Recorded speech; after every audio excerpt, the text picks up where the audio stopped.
আজকে তুমি এই মোবাইল দিয়ে তোমার যে যৌবন শক্তিকে নষ্ট করতেছো, মনে রাখিও একদিন তুমি যখন বার্ধক্যে উপনীত হইবা, তোমার ছেলে মেয়ে যখন হবে, তখন তোমার অবস্থাটা এমন হবে। আমি তোমাদের কাছে বিনীত আহ্বান, বিনীত অনুরোধ করব, এখনো সময় আছে, এইগুলি ছেড়ে সোজা পথে চলে আসো, আল্লাহকে সেজদা দাও, আল্লাহর গোলামি করো।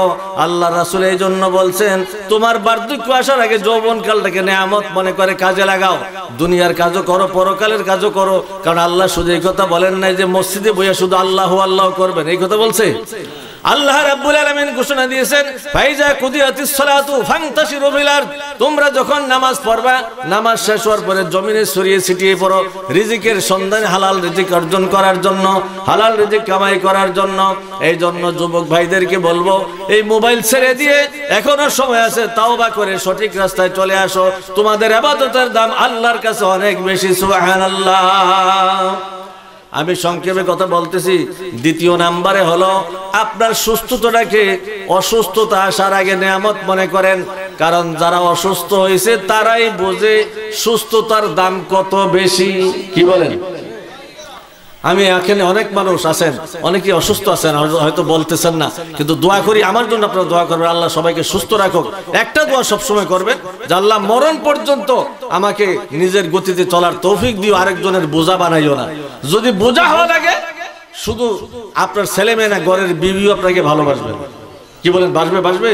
ভালোবাসবেন। এই জন্য এই দোয়াটা সবসময় করবেন যে আল্লাহ আমাকে মরণ পর্যন্ত কমপক্ষে তোমার গোলামি করে যেন মৃত্যুর বিছানায় শুইতে পারি, এই তৌফিকটুকু দিও। আমাদের মধ্যে অনেকে অসুস্থ আছে। আজকে এই যে আপনাদের গ্রামের এই মঞ্জুর আলী আছেন এখানে, আমি আসার পর আমাকে দেখার জন্য আসছে, আমার খুব খারাপ লাগছে। মারাত্মক অসুস্থ হয়ে গেছে, মারাত্মক অসুস্থ হয়ে গেছে, কয়েকবার নাকি স্ট্রোক করছে। আল্লাহ তাকে সেবা দান করুক, সকলে বলুন আমিন। এইরকম অসুস্থ আমরা অনেকে আছি, আল্লাহ যেন সবাইকে সুস্থ রাখে, ভালো রাখে। এই জন্য আল্লাহ রাসূল এখন থেকে ১৫০০ বছর আগে এই হাদিস শরীফ বলে গেছেন যে তোমার অসুস্থতা আসার আগে সুস্থতাকে নেয়ামত মনে করো, সুবহানাল্লাহ বলেন। এই জন্য সুস্থ থাকতে আপনি আল্লাহর গোলামি করবেন, দুনিয়ার কামাই রুজি করবেন, সংসার ধর্ম করবেন। অসুস্থ হয়ে গেলে করা আর সম্ভব হবে না।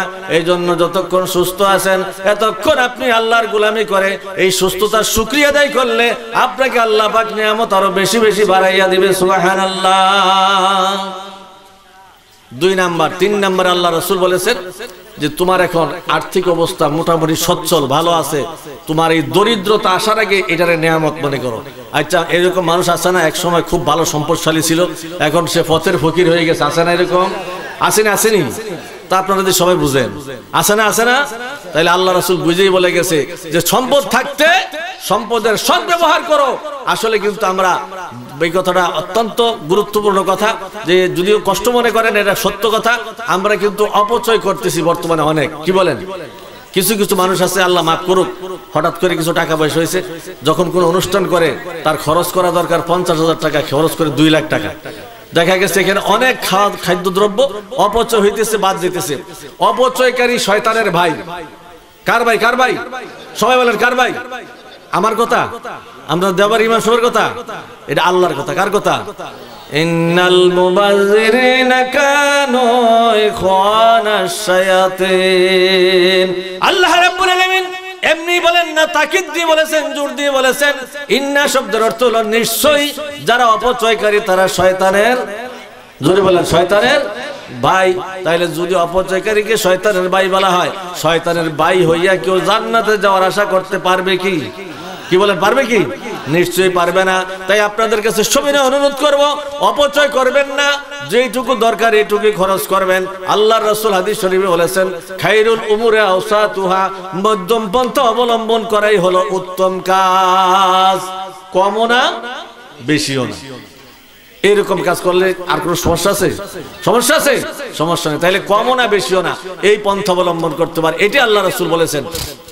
এই জন্য সম্পদের সদ্ব্যবহার করতে হবে। কিছু কিছু মানুষ দেখা গেছে যে গরিব হয়ে গেছে, রাস্তার ফকির হয়ে গেছে, মানুষ সমালোচনা করে যে কয়দিন টাকা পয়সা হয়েছিল, টাকার গরমে মানুষ গরু কোনো চিনছে না।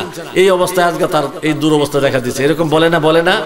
নিশ্চয়ই বলে, কারণ এইগুলি আমরা বাস্তবে যা শুনি।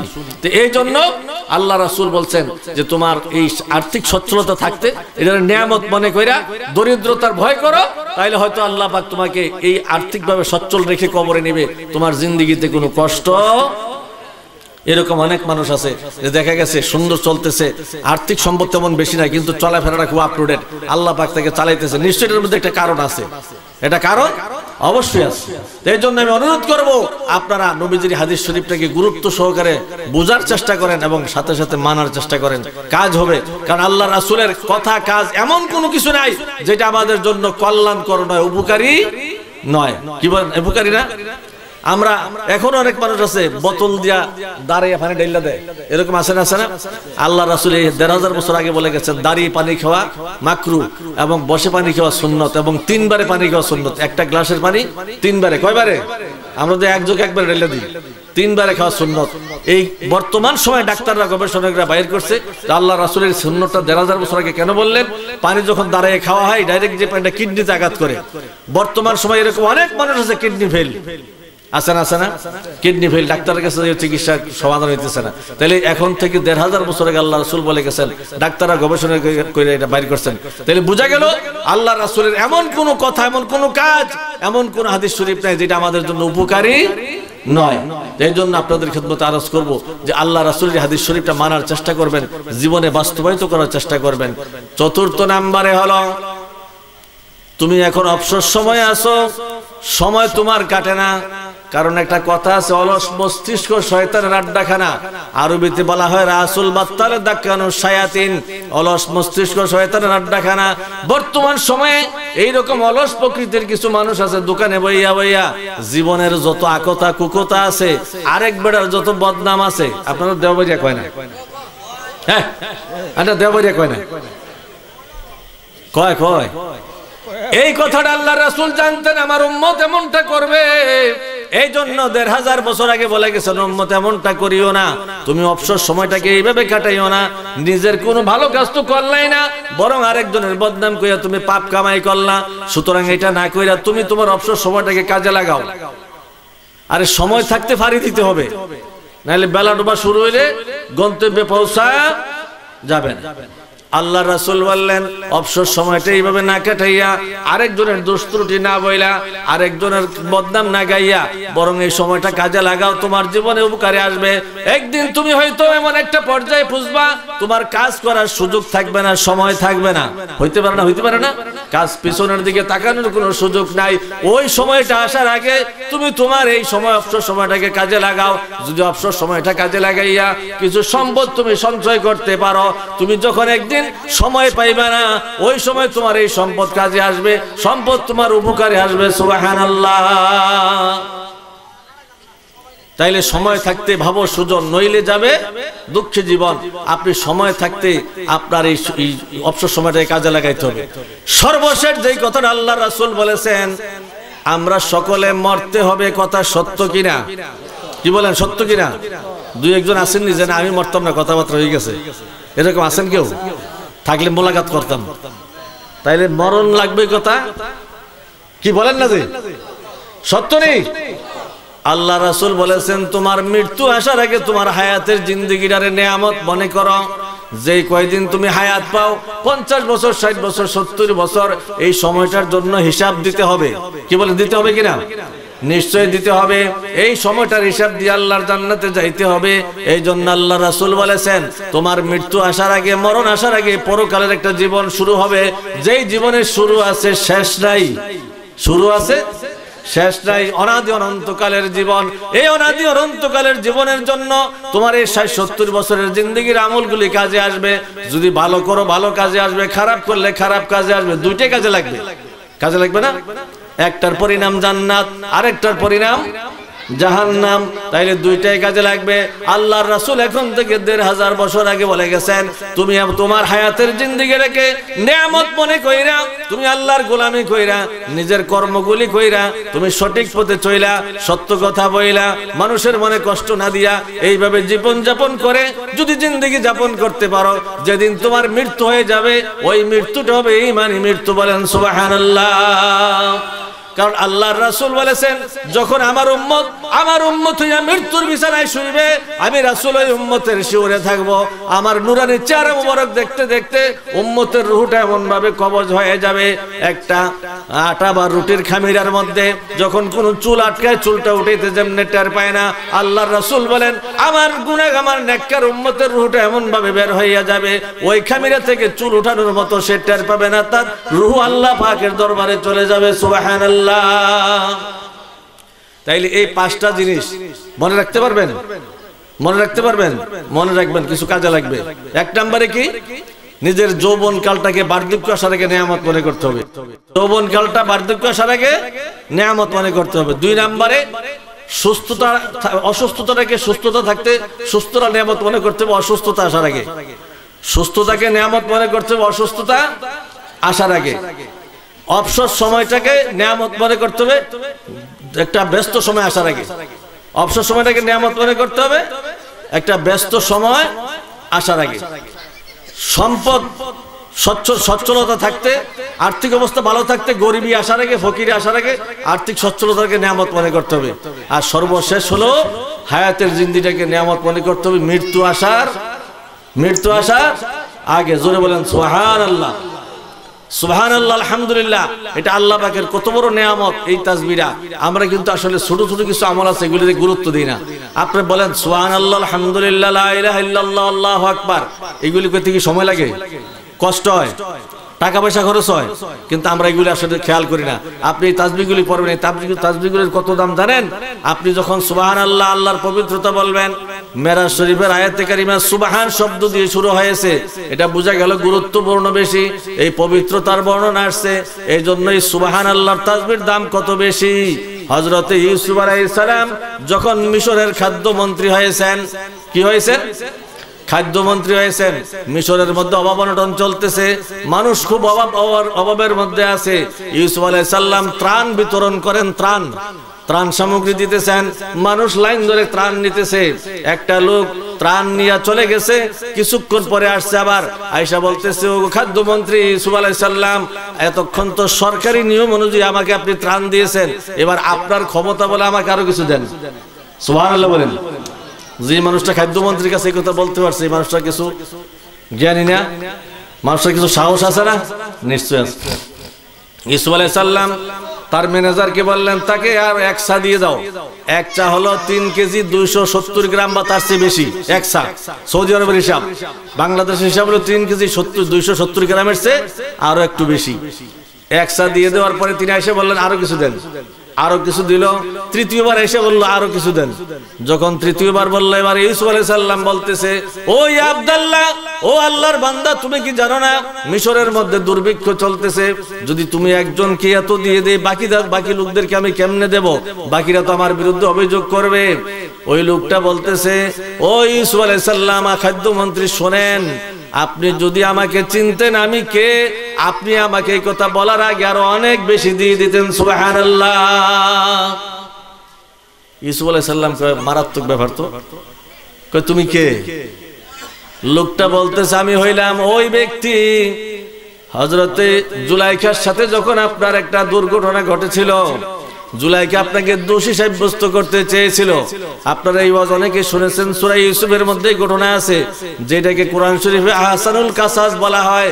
সবচেয়ে পৃথিবীর মধ্যে সবচেয়ে সুন্দর কাহিনী হলো ইউসুফ আলাইহিস সালাম এবং জুলাইখার ঘটনা। এটা কোরআন শরীফে সূরা ইউসুফের মধ্যে রয়েছে। লোকটা বলতেছে আপনাকে যখন জুলাইখা তার নিজস্ব কামরায় নিয়ে গিয়েছিল, নিয়ে আপনার সাথে কুপ্রস্তাব দিয়েছিল, আপনি বেরিয়ে চলে আসছেন, এমন সময় আজিজি মেসের সামনে পড়ে গেছে, আপনাকে দোষী সাব্যস্ত করা হয়েছে। জুলাইখাও মিথ্যার আশ্রয় নিয়েছে, নিয়ে আপনাকে দোষী করার জন্য চক্রান্ত করেছে, ষড়যন্ত্র করেছে। ইউসুফ আলাইহিস সালাম বললেন যে আপনি যখন ঘর থেকে বেরিয়ে গেছেন তখন আপনাকে পিছন দিয়ে জামার মধ্যে ধরেছিল জুলাইখা, জামার পিছনটা ছিঁড়ে গেছে, আপনি জামা ছিঁড়ে চলে গেছেন।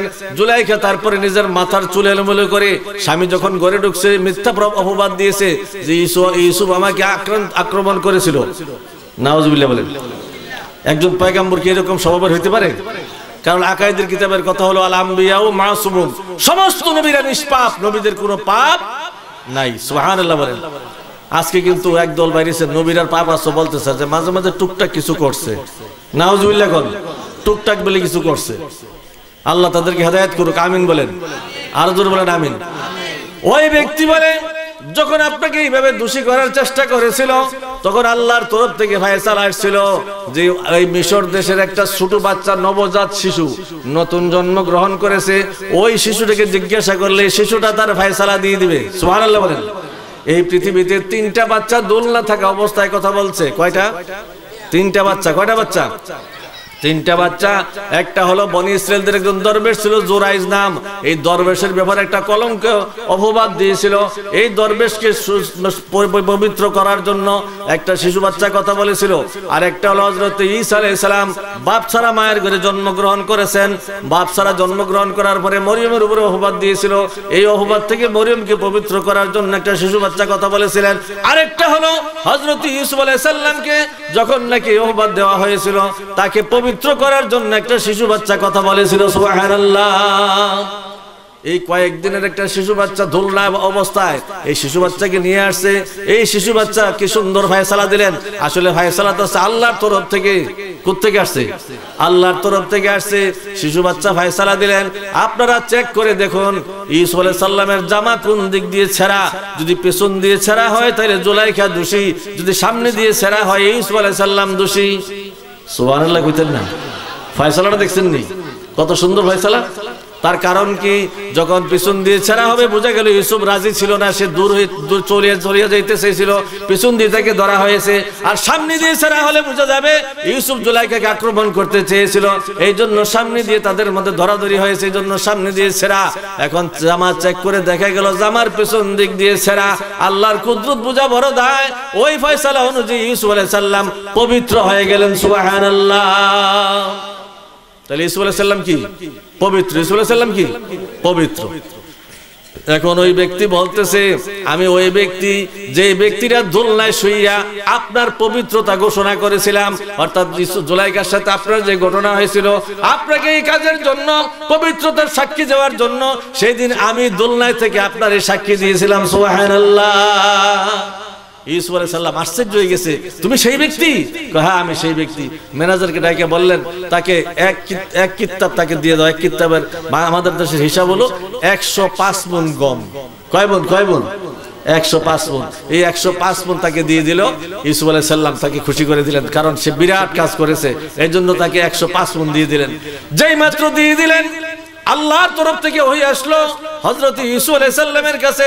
ইউসুফ আলাইহিস সালামকে এসে বলল, ও ইউসুফ আলাইহিস সালাম শুনেন, আপনাকে শুধু একবার সে পবিত্রতা ঘোষণা করেছে। কয়বার করেছে?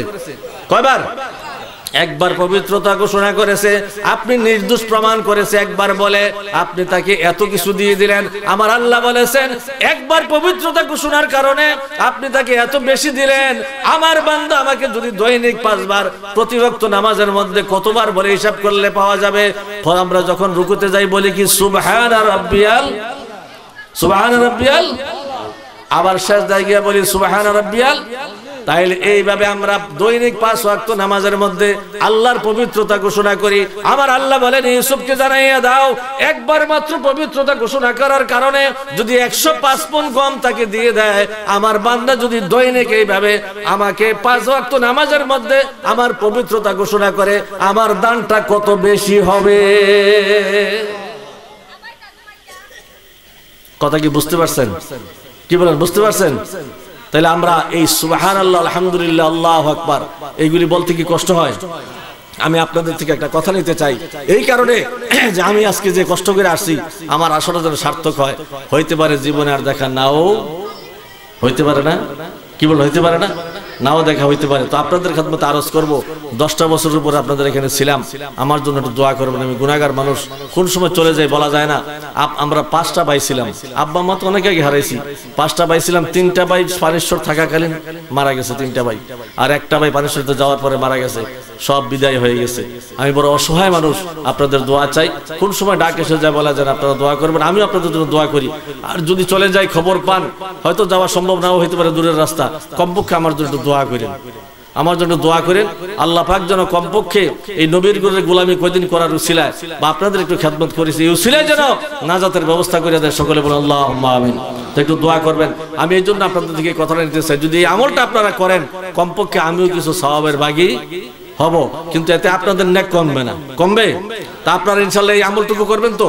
দোকান পাড়ে ওই অযথা বৈশা না থেকে, অযথা আড্ডা না বইলা, অযথা কথা না বইলা, শুধু এইটুকু সুবহানাল্লাহ আলহামদুলিল্লাহ লা ইলাহা ইল্লাল্লাহ আল্লাহু আকবার।